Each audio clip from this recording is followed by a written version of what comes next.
Smart Shorties with Mr. Craig.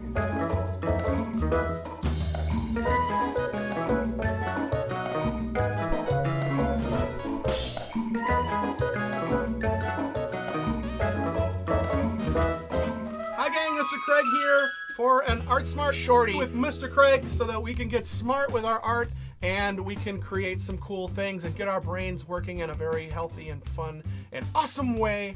I represent the Boys and Girls Club of Greater Green Bay and the Youth Arts Initiative, which is doing knockout things with you guys and your artwork in Green Bay, Wisconsin. So we're super happy to be doing that. I'm not going to ramble on too much because this is an Art Smart Shorty. We're going to get right to our lesson.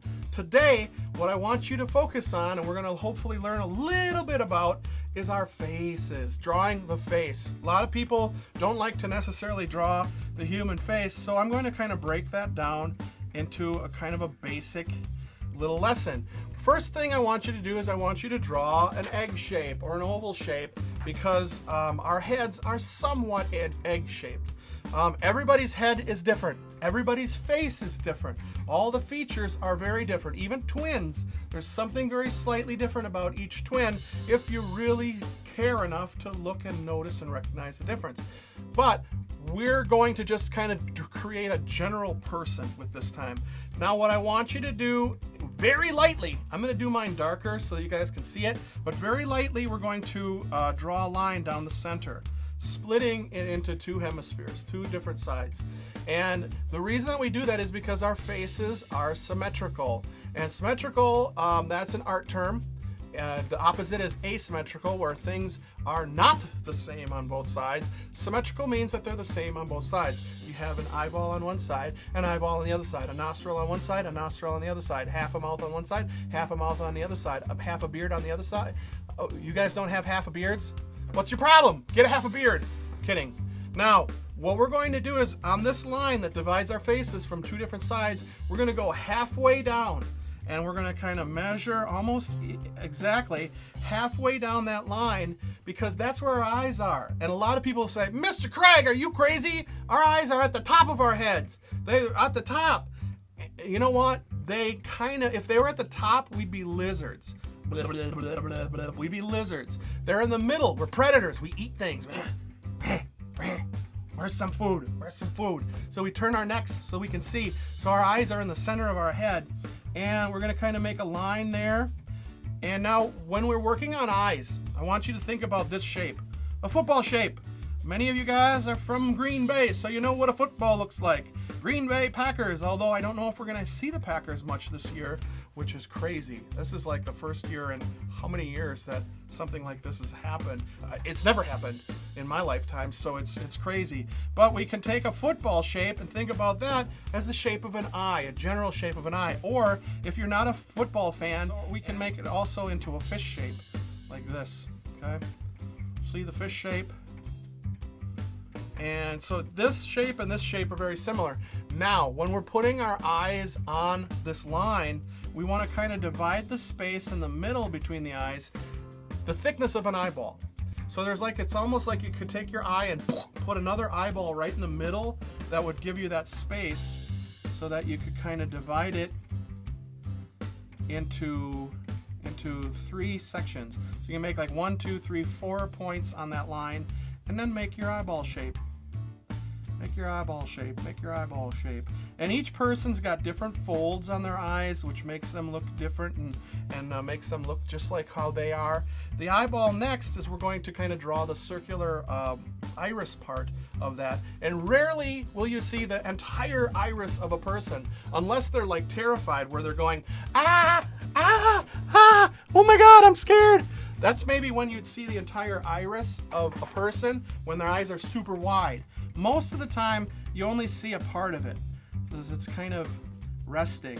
And here's a little tip for you too, is when you're drawing an eye, a lot of times I'll leave a little white speck in there. I'll leave an area where it's just light. And that's done because eyeballs are almost always have a little bit of moisture on them, so that they're kind of a little bit of a reflection. It makes us look alive. And that's something that I like to do.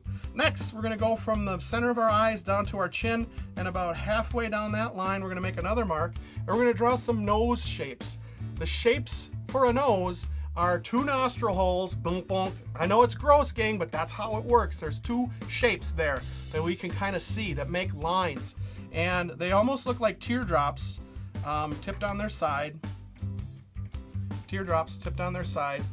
So I want you to think about that. And on this one here, I'm going to try to draw in just a little bit lighter. So we're going to make our nostrils there. And our nostril here. And again, everybody's noses are different too. I know that, gang. I know that. But now the other set of lines are the lines on the side of the nose, the nostril sides, okay?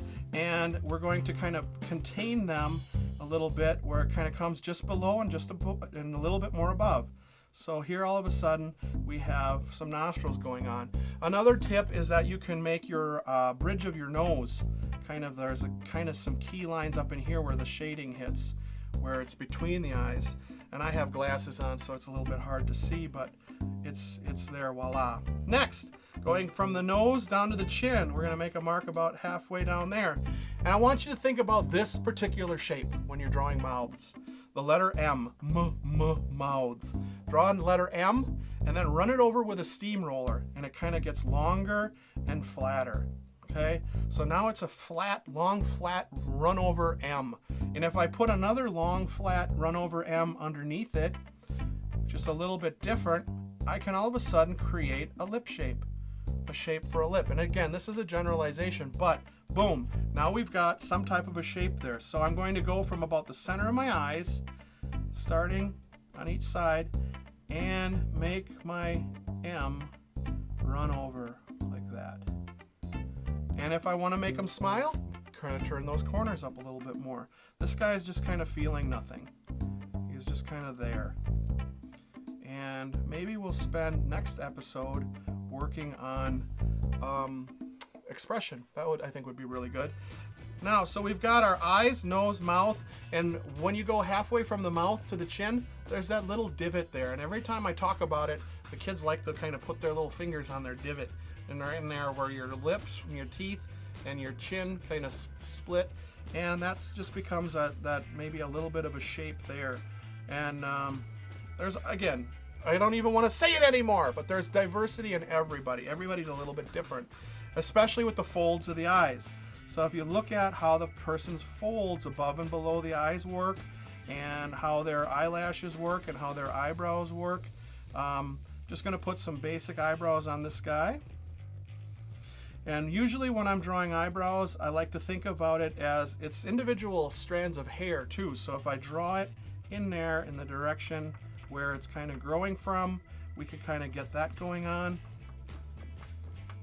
But here you can see how we've got a very good face started.